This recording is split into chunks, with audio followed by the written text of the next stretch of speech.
कि जूता छोड़ गया, ये दिखाओ भाई। तो जैसे ही जूता मौलवी साहब ने अकबर को पकड़ाया तो अकबर ने हाथ में जो पकड़ा और सोचने लगा कि वास्तव में इतना लंबा पैर किसी आदमी का तो हो नहीं सकता, इसका मतलब मौलवी मेरा ठीक बोलता है, ये जूता अल्लाह का ही हो सकता है। और जूता उठाया, चांद पर रखो, और फिर कहीं अल्लाह का जूता, और फिर चूमा खुदा का जूता। और फिर अकबर बोला कि भाई मौलवी साहब के हाँ, अरे बुलाओ मंत्री को, बैंड बाजे बुलाओ, हाथी बुलवा, घोड़े बुलवा, क्या करना है? बोले महाराज जुलूस निकालना है, काहे का? जूते का, अल्लाह का जूता है इसलिए इसका जुलूस निकलना चाहिए। तो आगे आगे घोड़ों पर सैनिक और उनके पीछे बैंड, और बैंड के पीछे हाथी, और हाथी पे बैठो अकबर, और अकबर की चांद पे जूता। बजट बजट जाए, बजट जाए रहा, जुलूस निकल रहा। उधर से आ रहे बीरबल, अकबर ने कहा बीरबल आए, तुम तो उदास लग रहे हो, देखो कितना बड़ा चमत्कार हुआ। क्या हुआ? बोले अल्लाह ताला महजद में आया और ये देखो जूते का जुलूस निकल रहा और तुम उदास घूम रहे हो। बीरबल कहने लगे बादशाह सलामत, तुम्हें तो जूता के जुलूस की परी, मैं बहुत मुसीबत में फंसा हुआ हूँ। क्या हुआ बताओ? तो बीरबल बोले बादशाह सलामत, 500 साल पुरानी मेरे पुरखन की जूतन की जोड़ी धरी, 500 साल पुरानी। अब भामे तो रात को आज एक जूता चोरी हो गया, महाराज बहुत परेशान है। अकबर ने कही क्या एक जूता चोरी हो गया? कि हाँ। कि तो एक होगा तुम्हारे पास? हाँ एक तो है। क्या दिखाओ? तो हाथी पे बैठे और बीरबल ने नीचे पकड़ा, ले महाराज ने एक नीचे को पकड़ो, एक चांद पे उतारा, दोनों मिलाए तो जूता एक से ही दोनों, जूता एक से ही दोनों। अब अकबर कहने लगा अरे भाई बीरबल क्या, क्या ये मौलवी तो कहता अल्लाह ताला आया जूता लाया आप छोड़ गया, और तुम कहते हो ये पुरखों की जोड़ी है। हमारी तो समझ में नहीं आता कि ये जूता किसका। तो उन्होंने कही एक बात बताओ, कहा कि जो ग्वारिया होते गांव में जूता ना पहनते पोए चराते हैं, वे तब पहनते हैं जब कबू रिश्तेदारी में जाते हैं, है ना, तब वे जूता पहन के जाते हैं, रोज ना पहनते। तो वे भूल सकते हैं क्योंकि कभी कभी पहनते हैं। और जूता जब भूलता है आदमी तो बताओ एक भूलता है कि दोनों भूलता है? क्यों जी, कबू भूले हो गए तो दोनों भूले कि एक? तो एक साधारण ग्वारिया भी एक जूता नहीं बोलता, दोनों भूल जाता है। और तुम्हारा अल्लाह ताला ग्वारिया से भी गयो गुजरो तो एक पैर हो एक छोड़ो कि तो जूता हमारे पुरखन की चोरी भैया सो है, तो आज मुल्ला झूठ कह रहे हो। अच्छा क्यों भाई मुल्ला जी तुम झूठ बोल रहे हो? बोले नहीं सरकार, हम काहे को झूठ बोलेंगे, हमें मैसेज मिला, इतना पैर लंबा हो नहीं सकता आदमी, कल चाला का होगा। अकबर बोले भाई बीरबल ये बताओ ये जूता आखिर है किसका? समझ में नहीं आता। 500 साल तुम्हारा जो नव कैसे धरो है, क्या सुरक्षा में रखो महाराज। तब बीरबल कहने लगे कि सुनो, आपने कल एक बात पूछी मुझसे, आपने कहा था छोटे कर्मचारी से लेकर के बड़े बड़े अधिकारी और बड़े बड़े राजा कैसे अंधविश्वास में फंस जाते हैं। तो ऐसे ही फंस जाते हैं जैसे तुम्हारा मुल्ला फंसगो और तुम्हारी जो सब सेना फंस गई, तुम्हारा सब राज्य फंसगो और तुम बादशाह खुद भय। शर्म करो, चूम रहे हो जूता चांद पे धर रहे, जैसे तुम फंसे गए हो ऐसे ही सब फंस जाते हैं। सो इस देश की हालत ये है कि यहाँ भगवान के नाम पर बड़े पढ़े लिखों को हमने फंसते देखा है, पढ़े लिखे लोग फंसे हुए। और यहाँ गामन में फंसे, इतने फंसे हैं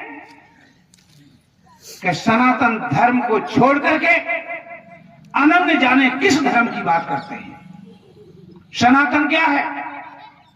सनातन कहते हैं जो सदा से चला आ रहा है। सनातन का क्या मतलब हुआ? जो सदा से चला आ रहा है। और सदा से क्या चला आ रहा है?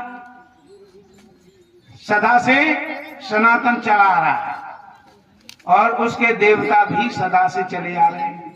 सनातन के देवता क्या हैं? तो कहते हैं मातृदेवो भव, पितृदेवो भव, आचार्य देवो भव, अतिथि देवो भव। ये सदा के देवता हैं। तो माता देव है कि नहीं प्रथम? अच्छा, किसका माता देव है? हिंदू का के मुसलमान का के ईसाई का के पारसी का के यहूदी का? बोलो किसका है? अरे जोर से बोलो ना। किसका देवता है माँ? हिंदू का। हिंदू कर रहे समझ नहीं रखते। मुसलमान क्या मारता है अपनी माँ को? है भाई, अगर मारते तो ये हिंदुओं के हुए वृद्धाश्रम में निरे घुस रहे।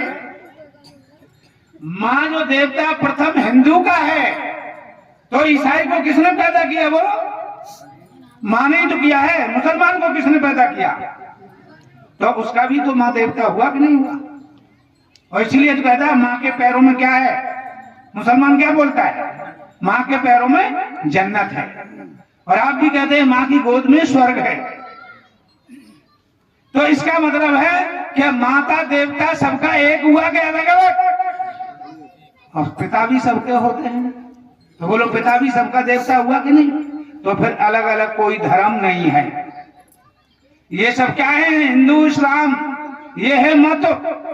और मत किसके द्वारा चलाए जाते हैं? आदमी के द्वारा। और धर्म, धर्म आदमी के द्वारा नहीं चलाया जाता। धर्म तो परमात्मा के द्वारा चलाया जाता है। परमात्मा सदा से है और हमेशा रहेगा, तो उसके द्वारा चलाया हुआ धर्म भी हमेशा रहेगा। परमात्मा कितने? एक। तो उसके द्वारा चलाया हुआ धर्म कितने होंगे? एक। उसकी व्यवस्था कैसी होगी? एक जैसी। तो ये हमारे देवता हैं, माता, पिता, आचार और अतिथि। इनकी सेवा कब होनी चाहिए? जीते जी होनी चाहिए कि मरने के बाद? जीते जी होनी चाहिए। पर यहाँ बड़ा उल्टा हो रहा है। जीते जी सेवा करते हम देखते ही नहीं। एक व्यंग सुनते भी आए, जियत पिता से दंगम दंगा। क्या कहते हैं? जियत पिता से दंगम दंगा और मरे पिता पहुंचाए अब गंगा में। जियत पिता की पूछे न बात और मरे पीछे हलवा बात है। पिताजी को चाय के लिए थोड़ी सी चीनी की जरूरत पड़ी, मैंने कानों से सुना, अरे बहू थोड़ी चीनी देना है। डोकरा कहीं जीव लपकोरे मार रही है, चीनी पिए को ऐसी पी ले, क्या फर्क पड़ रहा? 8 दिन में डोकरा मरे को। तो फिर देखा 10 बोरी चीनी धरी दरवाजे। मैंने कहा जे चीनी की बोरी कैसी? वह डोकरा मरे वह बाके लड्डू होंगे। हमके 50 ग्राम चीनी मांग रहा तब तो भी ना है। अब डोकरा मरे वो तो दे। और क्या लिखे ये पढ़े लिखे लोग? क्या लिखते हैं? जीते जी सेवा नहीं करेंगे। फिर जब मर जाता है और शमशान में ले जाते हैं, तो फिर क्या लिखता है ये चिट्ठी में? कि बड़े दुख के साथ सूचित करना पड़ रहा है कि पूज पिताजी का स्वर्गवास हो गया है। अच्छा, स्वर्गवास हो गया तो बुरा हुआ कि अच्छा? अच्छा वो तो फिर दुख के साथ सूचित क्या कर रहे हो भैया? भाई दुख के साथ सूचित कर रहा, स्वर्गवास हो गया है, दुख के साथ सूचित करना पड़ रहा है। फिर क्या करता है?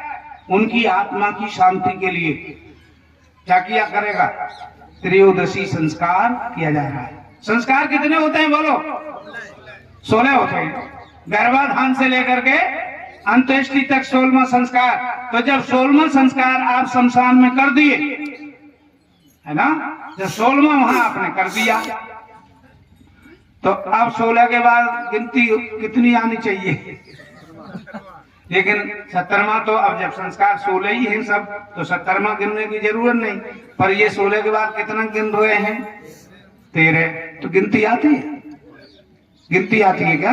काहे के पढ़े लिखे बाहर के जो 16 के बाद 13 गिनेंगे।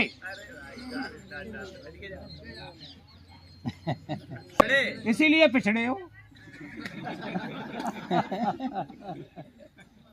ऐसे ढोंगी पाखंडी घूम रहे हैं, गुरु बने घंटाल, जो क्या कहते हैं, पढ़ो बेटा 16 दूनी 8, और ये पूरा समाज हाथ जोड़ के कहता है सत्य वचन महाराज।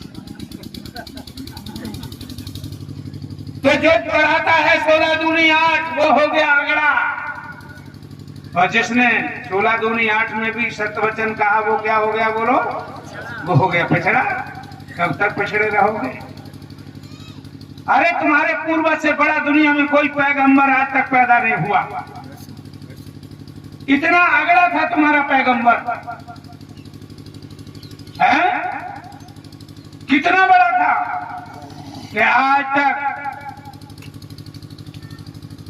कोई हथियार, कोई मिसाइल, कोई बम ऐसा नहीं बना जो शत्रु को मारने के बाद हाथ में आता हो वापस। लेकिन आपके पूर्वज, आपके पैगंबर भगवान श्री कृष्ण के पास उन्होंने आविष्कार किया था एक हथियार जिसका नाम था चक्र। कैसा था वो? जिसके नाम से छोड़ दिया जाता था वो आदमी चाहे आकाश में हो, चाहे पाताल में हो, चाहे गुफा में हो, सिर काटने के बाद चक्र कहाँ आता, बोलो, अंगुली पर आता। ऐसा किसी का पूर्वज हुआ क्या? तो वो अगड़ा पूर्वज था कि पिछड़ा? लेकिन आज उसकी संतान को पिछड़ा कहा जा रहा है। क्यों? क्योंकि 16 के बाद कितने गिनते हो? 13 गिनते हो, इसलिए पिछड़े हो। 16 दूनी 8 में भी हाँ करते हो, इसलिए पिछड़े हो। हाँ, इसमें हाँ करते हो। पायलट इतना बड़ा था वो, उस समय का वो पायलट इतना बड़ा था कि एक क्षण भर में धरती के अंदर रथ होता था। अर्जुन का बड़े बड़े मिसाल तोपे चल रहे थे, अर्जुन का बाल